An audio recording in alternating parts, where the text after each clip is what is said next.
வாய்க்காலுக்கு கூப்பிட்டேன் நான். வாய்க்கால் வந்து யாருமே எந்த கட்சிக்காரங்க வந்து பாக்கல. அப்ப நான் சொன்னேன் டிவி கலந்து வந்து பாப்பாங்க, யாரும் எதுவும் பேசக்கூடாதுன்னு நான் பேசி வச்சிருக்கேன். கிடையாது.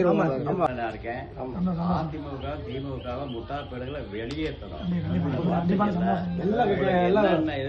கிடைக்கும். ஒரே ஒரு சின்ன ஒரு இது எதிர்பார்த்தா சென்ட்ரலோட டச் இருக்குங்கிற மாதிரி கொஞ்சம் ஸ்லிப் ஆயிருக்கு. இருந்தாலும் சரியா வந்துடும். இப்ப போற போக்குலயே போங்க, துணிஞ்சு அடிங்க.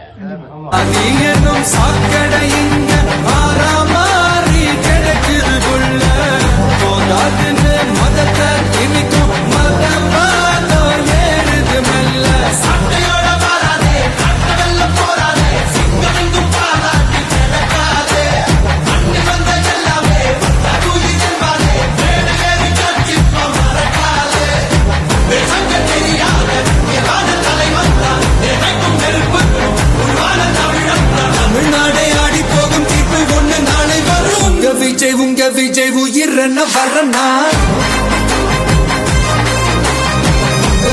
உங்க விஜய் எளியவன் குரல்னா, உங்க விஜய் தனியார் இல்ல